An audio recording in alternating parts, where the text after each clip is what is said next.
Je, Mange Kimambi anaweza kukamatwa na kurejeshwa Tanzania? Wataalamu wa sheria wanatoa hoja nzito juu ya hicho kinachoendelea. Katika kipindi cha leo hapa Harakati TV tunajadili kwa undani kauli ya mwanasheria mkuu wa serikali Hamza Johari. Amesema kuwa serikali inaangalia uwezekano wa kumchukulia hatua Mange Kimambi kwa tuhuma za kuhamasisha Watanzania kuandamana. Lakini hoja imeibua mjadala mkubwa baada ya wanasheria kadhaa kueleza kuwa kisheria si rahisi kwa Marekani kumkabidhi raia kwa nchi nyingine, hasa pale ambapo tuhuma hizo zina mwelekeo wa kisiasa. Sasa leo hapa tunakwenda kuangazia mambo matatu tu. Jambo la kwanza, nini sheria inasema kuhusu uhamisho wa watuhumiwa kati ya mataifa? Lakini je, Tanzania na Marekani zina makubaliano ya aina hii? Yaani kwamba bwana, tunamuomba mtu fulani, tunamhitaji. Lakini jambo la mwisho kabisa ni kwa nini kesi zenye mwelekeo wa kisiasa zinakuwa ngumu kisheria kimataifa? Sasa usikose mjadala huu mzito unaogusa sheria, siasa na haki za binadamu hapa Harakati TV. Ili kuwa wa kwanza kupata habari zetu, tafadhali usisahau kusubscribe, kulike na kucomment.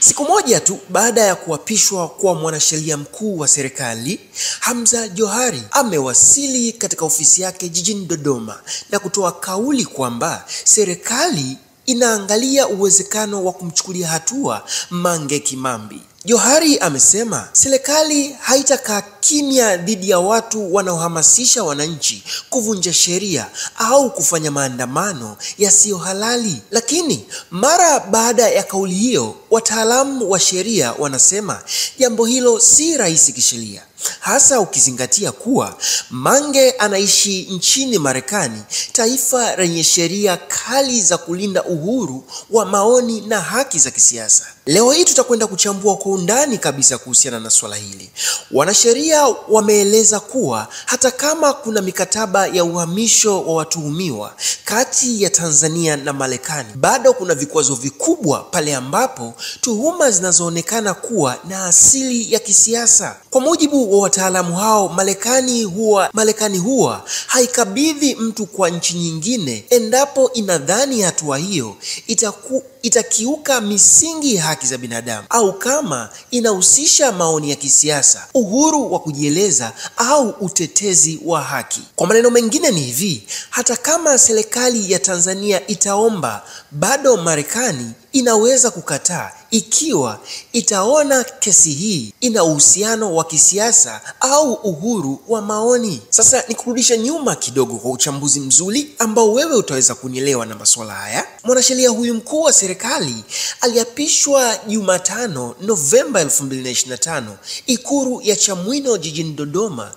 na kuhudhuriwa na viongozi mbalimbali akiwemo makamu wa rais Dr. Emmanuel Nchimbi. Akizungumza baada ya kuwasili ofisini kwake, mwanasheria huyu wa serikali amesema ofisi yake itaendelea kuangalia uwezekano wa kumkamata mwanadada aliyoko nje ya nchi, akimaanisha Mange Kimambi, ikiwa ni pamoja na kutumia mikataba maalum ya ushirikiano iliyopo kati ya Tanzania na Marekani.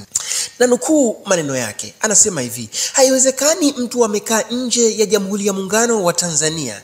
Dada tu, hata ukimwangalia muonekano wake, anawaambia watu wakafanye hivi, wanaenda kufanya kweli, halafu inatokea anaanza kutamba, anasema bado nitakuja kivingine, lazima tumkamate. Mwanasheria huyu mkuu wa serikali aliongeza kusema hivi, nakwambia DPP, yani akiwa anamaanisha mkurugenzi wa mashtaka nchini, akasema hivi, nakwambia DPP, huyu lazima tumkamate, tuangalie kama kuna makubaliano na Marekani, tuangalie tu, tutafikiri tu, lakini hawezi kututambia kwa kiasi hicho. Yaani anakubali kuwa hicho alichopanga kukifanya na bado anafanya zaidi. Sasa tunamwachaje?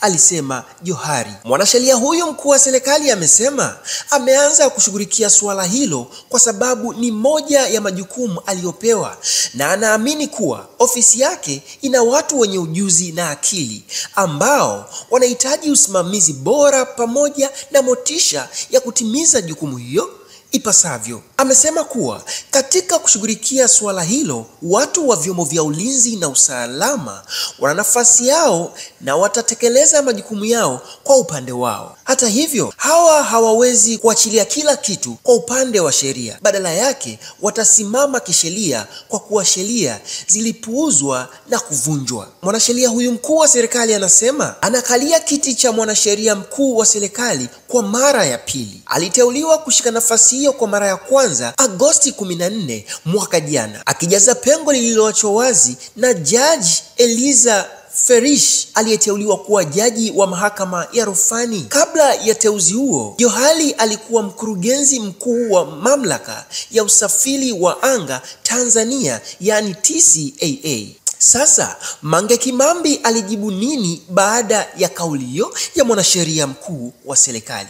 Baada ya tamko hilo, Mange Kimambi kupitia ukurasa wake wa Instagram alijibu kuwa kuna siku atarudi Tanzania yeye mwenyewe, lakini haiwezekani kurudishwa kinguvu ili akamatwe. Mange amedai kuwa serikali ya Marekani haiwezi kumrudisha Tanzania. Sasa nini mtazamo wa Jebla Kambole? Wakili Jebla Kambole anasema jambo la msingi ambalo mwanasheria alipaswa kuumiza kichwa si kuangalia namna ya kumkamata Mange, bali kwa nini watu wanamsikiliza wakati si kiongozi na hana cheo chochote nchini. Na nukuu maneno ya wakili Jebla Kambole. Wakili anasema hivi: hili ndilo lilipaswa kumuumiza kichwa. Kwa nini watu wanamsikiliza akiwa nje na watu wanamtii kuliko viongozi wao? Nasikitika sana kusikia kauli hii. Halafu kumtoa mtu katika nchi nyingine kama anatuhumiwa kwa kosa la kisiasa. Hakuna nchi inaweza kumtoa mtu kumpeleka hata kama mna makubaliano, amesema Jebla Kambole. Jebla Kambole amesema hivi: ili kumkamata mtu unahitaji kibali cha mahakama husika, na ili atolewe ni lazima kosa hilo lihesabiwe kama kosa kwa pande zote mbili, lakini lisihusiane na siasa, na hasa kama anakopelekwa kuna uwezekano wa kunyongwa. Katika mazingira kama hayo haiwezekani. Nadhani afanye utafiti aone wanasheria walipopita waliishia wapi kabla ya kutoa kauli ambayo kama vile haitekelezeki, kwani maandamano katika nchi aliyopo Marekani na Tanzania si kosa, hivyo haiwezekani kuchukuliwa kuletwa Tanzania, amesema huyo wakili Jebla Kambole. Kwa upande wa wakili Dr. Onesmo Kiauke amesema kama kuna mkataba, jambo hilo linawezekana kufanyika, lakini kwa sheria za Marekani inakuwa ngumu, kwani wanatambua uhuru wa kujieleza na maandamano si kosa. Na nukuu maneno yake huyo wakili Onesmo.